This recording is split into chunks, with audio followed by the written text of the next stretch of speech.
tal, niños? Buenos días, mi nombre es Alexandra Copara y nos encontramos en otro proyecto electrónico, pero esta vez vamos a ver un poco más sobre conceptos. Vamos a aprender a diferenciar el voltaje de la corriente de la resistencia. Parecen términos parecidos, pero son diferentes. Primero vamos a ver qué es el voltaje y vamos a usar de referencia nuestra imagen. Tenemos un tanque de agua y un tubo por donde circula. ¿Qué es el voltaje? El voltaje es el tanque de agua. Yo, cuando tengo un tanque de agua y lo quiero hacer pasar por un tubo para que alimente mi casa, no hago pasar toda la cantidad de golpe. Hago pasar cierta cantidad.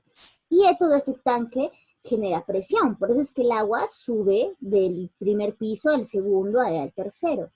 Entonces, la cantidad de agua que quiere pasar, pero no puede y está ahí almacenada generando esa presión para que el agua fluya, se llama voltaje. El voltaje es la presión de la cantidad de corriente que quiere salir. Y si nosotros miremos, hay fuentes que nos dan voltaje, las baterías.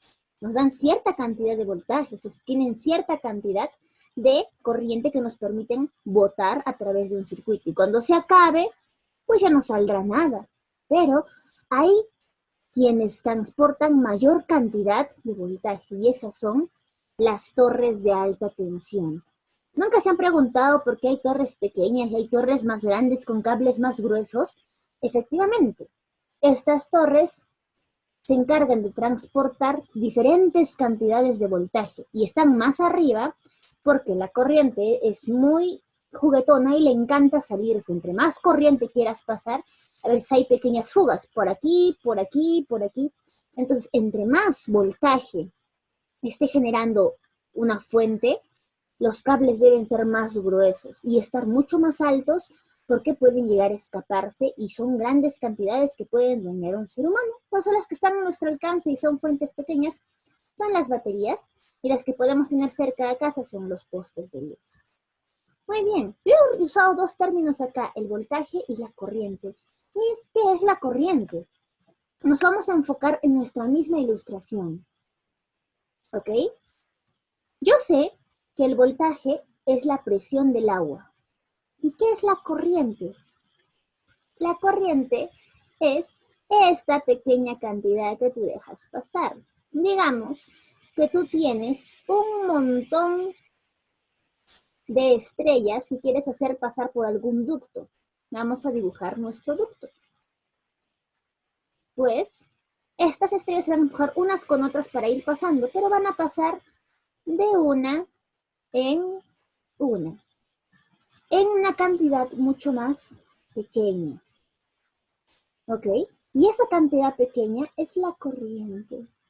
La corriente y el voltaje son parecidos, pero no son lo mismo, porque el voltaje es mucho mayor. Es como una fuente. Tú tienes una fuente con cierta cantidad de voltaje que te va a generar cierta cantidad de corriente durante cierto tiempo, porque hasta que se agote y pase todo, ya no tendrá más corriente. Entonces, la corriente es esa pequeña porción que pasa o circula a través de un medio. Ok, pero ¿qué es lo que hace que pase poco de ese voltaje? La resistencia. La resistencia es este tubo pequeño. Este de acá que me indica, yo voy a hacer que pase poco. No quiero que pase mucho, así que yo agarro a mi canal y lo vuelvo mucho más pequeño. Para que pase poco. Pero tampoco hay que exagerar, porque digamos que la presión es demasiada y nuestra resistencia es que pase muy poquito, esto puede llegar a explotar. ¿Ok? Perfecto. Entonces, si nosotros comprendemos esto, podemos comprender el por qué hay diferentes medidas en los cables de cobre. Porque hay cables que dejan pasar más poquito, otros más, otros más, otros más, otros más. Así llegando hasta los cables de alta tensión que vimos al comienzo.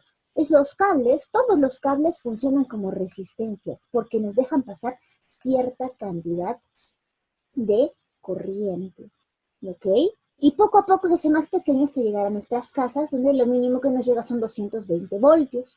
Hay una presión de 220 y ahí es donde nosotros aplicaremos ciertos utensilios electrónicos que nos ayudarán a resolver esto y hacer circuitos de una manera más divertida. Eso sería todo y nos veremos en el siguiente proyecto donde usaremos todos estos conceptos. Adiós.